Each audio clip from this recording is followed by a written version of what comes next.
wabunge na mawaziri, hususan wale wapya, ni waasi kufuata nyayo zake kwa namna zifuatazo. Mafanikio ya bunge na taifa yanatokana na mshikamano wa wabunge wote bila kujali tofauti za kisiasa. Mijadala inabaki katika misingi ya kistaarabu na kuhakikisha inalinda heshima ya bunge kama chombo cha uwakilishi na wananchi, na pia kutimiza wajibu wenu kwa uadilifu kama alivyokuwa kiongozi wenu huyu Jenista Mhagama.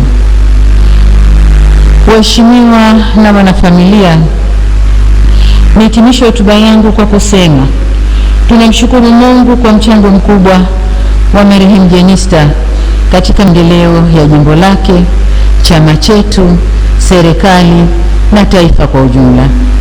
Tunatambua kuwa safari yake ya uongozi haikuwa rahisi, lakini alitembea kwa ujasiri, hekima na heshima.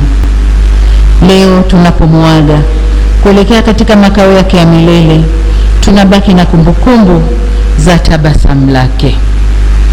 Niliwahi kuwasikia watu wakisema hajawahi kumwona Jenista akikasirika. Ukweli ni kwamba alikuwa anakasirika, lakini muda wote alikuwa na tabasamu. Tutalimisi tabasamu lake, lakini vile vile hekima yake na moyo wake wa kujali maslahi ya taifa.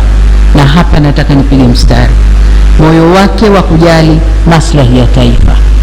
Tunakwenda kuyamisi, na niseme tumepoteza mtu muhimu sana. Kwa wanangu, wanafamilia na ndugu zake, tunasema poleni sana.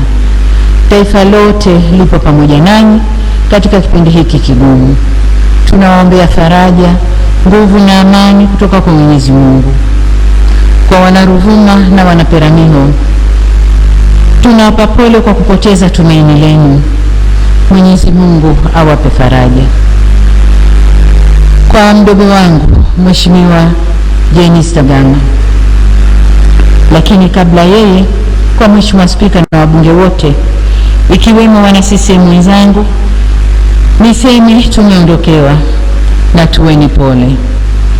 Sasa kwa mdogo wangu marehemu Jenista Mhagama, tunasema umetimiza wajibu wako kwa uaminifu mkubwa. Umepigana vita vilivyokupasa. Uimara wa taifa letu ni pamoja na mchango wako mkubwa. Mwenyezi Mungu akupe safari ya kheri, safari njema, na ilaze roho yako pahali pema peponi.